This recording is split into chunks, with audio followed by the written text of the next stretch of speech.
I'm Nathan and welcome to Stories with a Twang. Welcome to the very first episode of the new year, and I hope this new year has been treating you all well so far.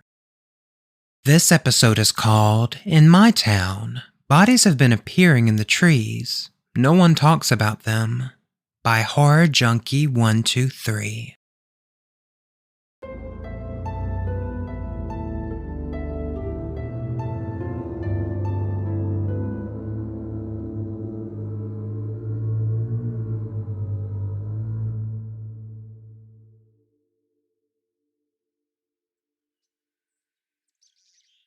It really freaked me out when I discovered the first one.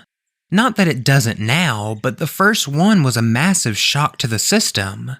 I mean, who wouldn't be downright horrified at the sight of a dead girl hanging from a tree branch? The one who put her there, that's who. I was 18 when I came across the mutilated corpse. That day will always stick out in my mind. It was ground zero, the catalyst for the demented circus act that my life would devolve into. Little did I know, it would be downhill from there. Cheer up, dude. Being held back isn't the end of the world. Just means you get more opportunities to hit on that cute sophomore you've been crushing on. Jacob smirked, nudging my arm. I sighed. It's not the end of the world, but it might as well be. While all of you get to prance across that stage, I'll still be stuck shoveling shit in the pig pen. Jacob stayed silent. A breeze swept through the air, rustling the crisp brown and yellow leaves that littered the ground. He knew I was right. I was a farmer's son, and my father viewed me as nothing more than free labor. An otherwise useless good-for-nothing piece of equipment to be tossed to the curb once I lost my value. And with how abhorrent my grades were, I wasn't exactly proving him wrong. I mean, look at the bright side. Maybe you can... Jacob trailed off and I nearly bumped into him.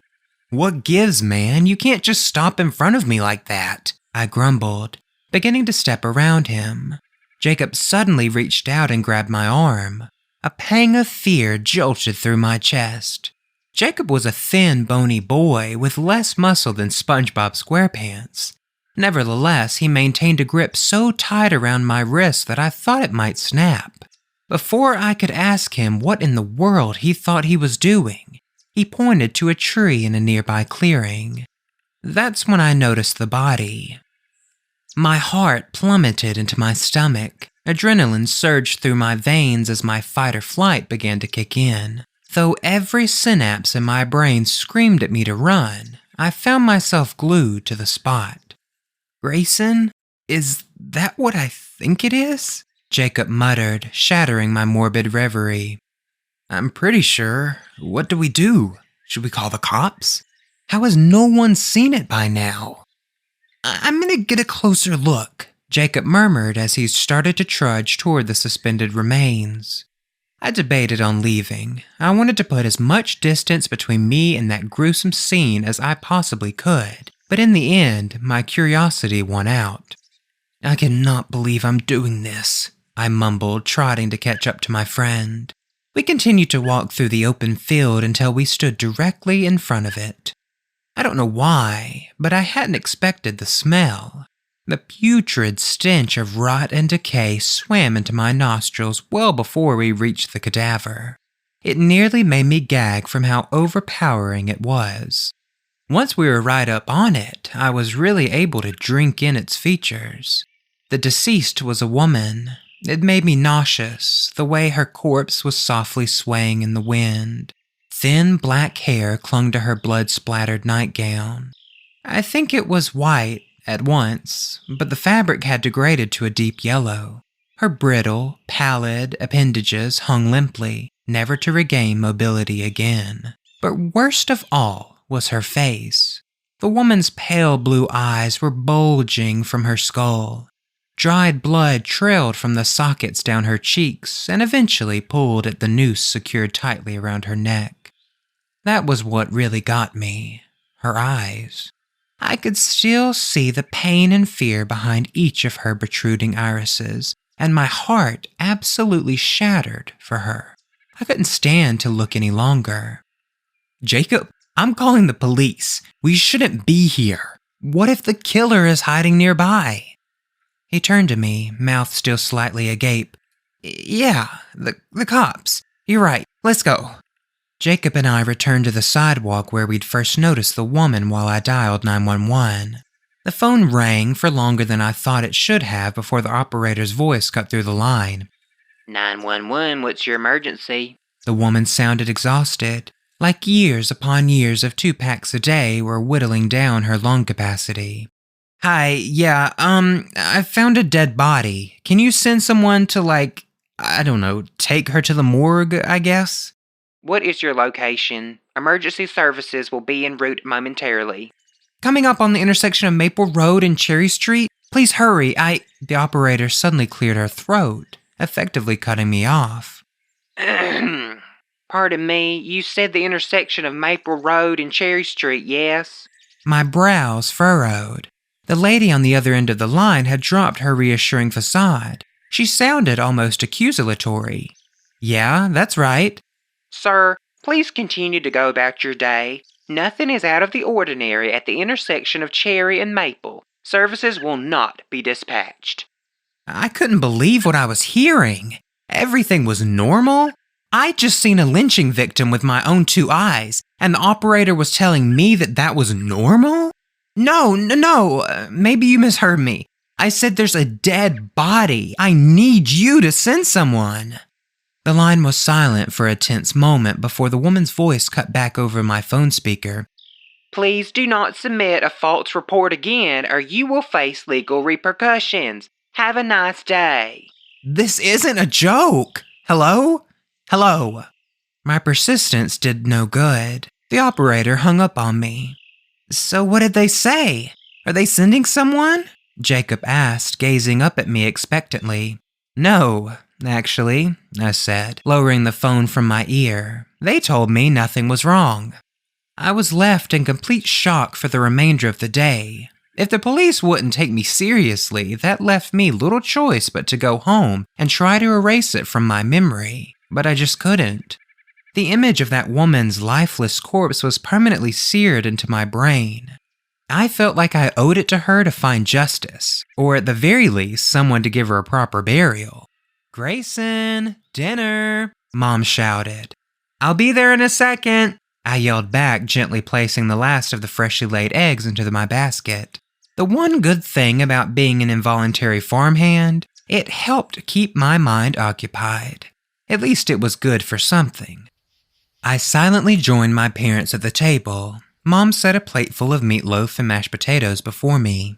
Normally I would have demolished it, but in light of what I had witnessed earlier that day, I didn't know if my appetite would ever come back. Why aren't you eating, honey? You barely touched your potatoes. Is something wrong? Mom asked, a twinge of concern percolating her words. Yeah, so this is gonna sound crazy, but... Let it out, boy, Dad interjected through a mouthful of food. I saw a dead body today. My parents locked eyes with each other. Dad gulped down his food, but he didn't motion to take another bite. Mom stared silently at him, sweat beading on her brow. That was probably nothing, just a leftover display from Halloween, Mom chuckled nervously. Your mother's right, Dad affirmed, flashing me a toothy grin. It was probably just a figment of your imagination. No need for concern. The fork trembled in his grasp as he stabbed a slab of meatloaf. Don't worry about finishing dinner. You can be excused if you're not hungry, Mom said, that anxious smile still plastered to her face. Thanks. I'm gonna take you up on that offer. I scooted my chair out from the table and returned to my duties.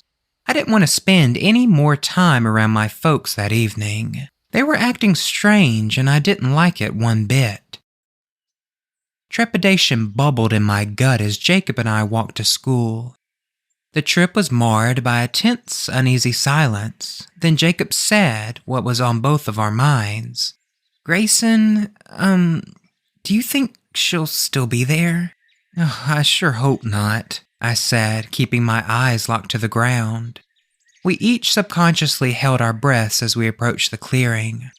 I prayed that the woman would be gone. My heart palpitated wildly in my chest, blood rushing in my ears. I clenched my eyes shut as we came into view, and there it was. A grass clearing set before us. Daisies and dandelions swayed among the lush green blades. I peered beyond it into the trees. I suddenly grew lightheaded. She was still there. The woman's lifeless, decaying corpse hung from the rope, those horrible, unblinking eyes visible even from our distance. I felt like I was going to be sick. The cops had completely ignored my call. Without warning, Jacob took off in a dead sprint. I gave chase, my legs pumping as fast as they could carry me. We ran and ran all the way until we'd reached the school. I didn't even need to ask Jacob why he'd done it. I was probably going to do the same eventually. I couldn't focus on the remainder of the day. The hands on the clock seemed to tick by in slow motion. I couldn't stop thinking about her, those bulging, desperate eyes. I couldn't escape them. After the longest day of my life, I again found myself by Jacob's side, walking home. We didn't say anything to each other. We just kept going, dreading the encounter that we knew would come. We gradually approached the clearing. I couldn't do it, not again, but I had to. It was like a train wreck, something so demented and screwed up that you just can't bring yourself to look away. "All right, man, I'm gonna run the rest of the way. Your call if you want to come with," Jacob said, already turning away from me. "Go ahead, I'll join you in a sec," I muttered, wondering if I was making the right decision. "Suit yourself," Jacob retorted, averting his gaze from the field before jogging past. This was it. The last time. One more look, then I'd never peer into those woods again. I was done. That's what I told myself, at least. I steeled my resolve and quickly glanced at the tree that I'd previously seen the woman hanging from. I immediately regretted it. I bent over and lost my lunch all over the dried leaves littering the ground. Because when I glanced up at that tree, the woman wasn't alone. There was a man dangling from the branch opposite her, connected to the bough from an almost identical noose. His eyes mirrored the woman's, two fear-struck bloodied orbs jutting from his head, congealed, viscous liquid oozing down his neck. I couldn't take it any longer. I sprinted after Jacob and didn't stop until I reached my house. What was going on? Were the cops working with a serial killer? Even if they were, why wouldn't they at least come pick up the bodies? Fortunately, I had never received the answer to some of those questions. Some, but not all. It didn't stop with those two. Bodies began appearing in trees at an alarming rate, and they weren't just confined to the clearing anymore. The dead were popping up everywhere. In the big oak tree by the library, in the maple tree in front of town hall. Hell, a dead man even showed up hanging from the beech tree on the school's front lawn. Only once was it ever anyone I recognized. I knew Kent Taylor. He was the owner of a little diner off Main Street. He was one of the nicest men I had ever met. Needless to say, when his body appeared swinging from a rope on my walk home, I burst into tears. He didn't deserve that. None of them did. I desperately wanted to get to the bottom of the whole thing, but what could I do? No one was willing to talk about it, and the police were utterly useless. I tried to contact them multiple times, but in the end, I was given a warning for submitting a false report. I was caught between a rock and a hard place. So, left with seemingly no other option, I turned a blind eye. Obviously, I was terrified beyond belief, but I think we all were. Everyone seemed on edge, like we were all anticipating something. Something that none of us wanted to acknowledge. Time marched slowly by, agonizingly so. Each day felt longer than its predecessor. Still, after what seemed like an eternity, the day finally came. Jacob's graduation. A whirlwind of emotions swirled within me as I sat and watched my classmates walk across the stage. Huge, content grins were plastered across their faces. The light in their eyes burned brightly. It should have been me up there accepting my diploma. It wasn't fair that all my peers got to escape this hellhole while I was forced to endure for another year. It just wasn't. I waved as Jacob accepted his diploma from the dean. He beamed back at me, not a worry in the world. Though jealousy burned inside me like a hot iron, I managed to suppress it.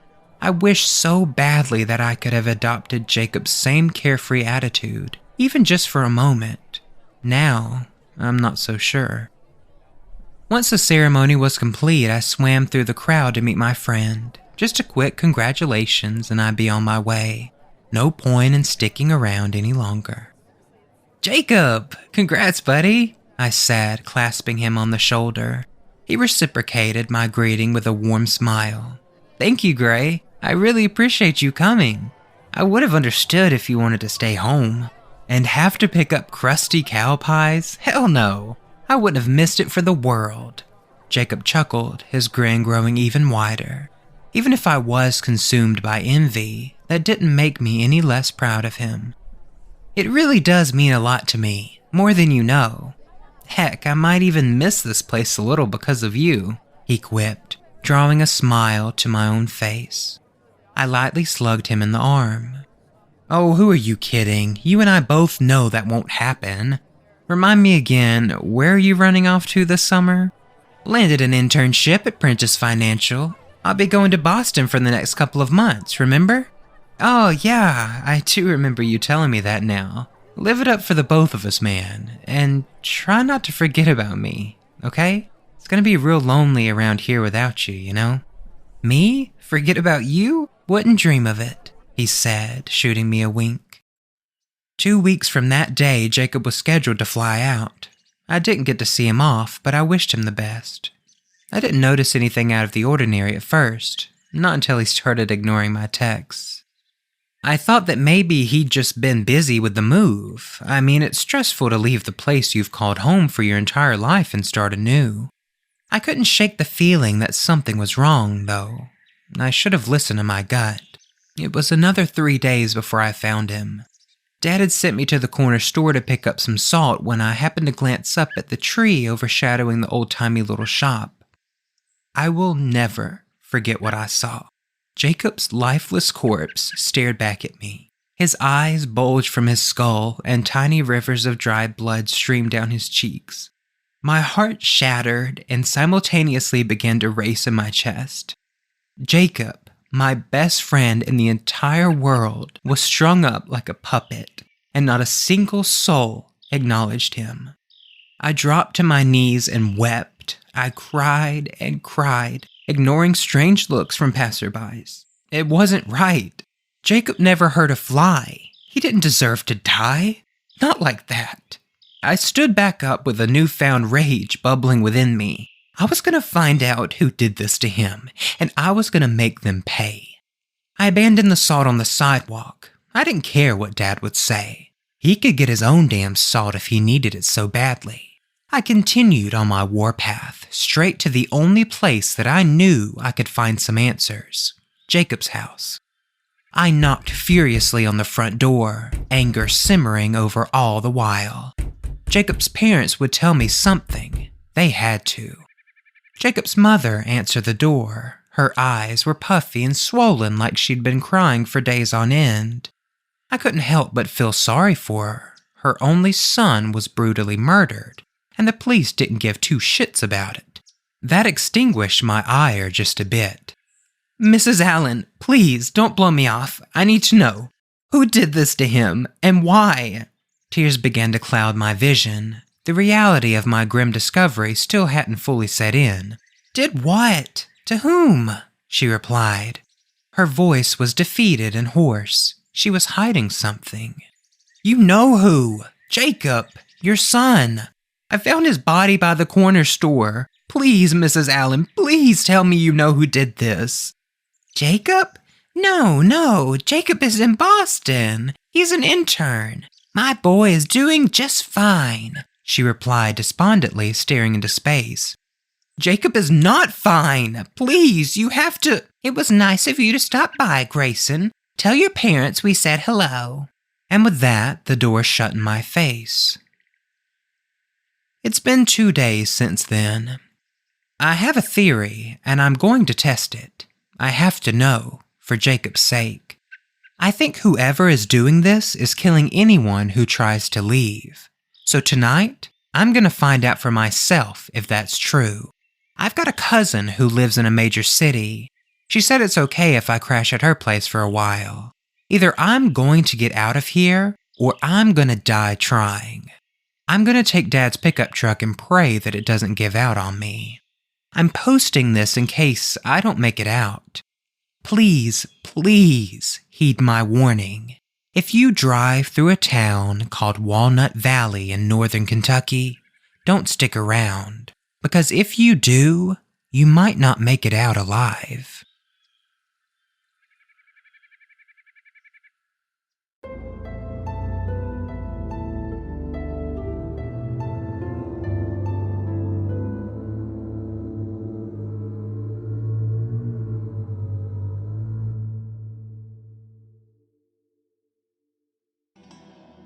Alright everyone, I hope you all enjoyed this week's story. I would like to give a giant thank you to Horror Junkie 123 for another incredible story on the show. If you enjoyed their story, you can find them over on Reddit at Horror Junkie 123. I'll put a link in the description of the show. If you have any stories you would like me to read on the show, you can send them on over to storieswithatwang@gmail.com. The show is on Facebook, Instagram, and YouTube at Stories with a Twang Podcast. It would mean an awful lot if you could rate and review the show wherever you listen, and don't forget to share with your friends and family as well. It could really help the show grow. I hope you are all having an amazing start of this new year, and I hope you have an amazing week. And until next time, remember that a little twang goes a long way.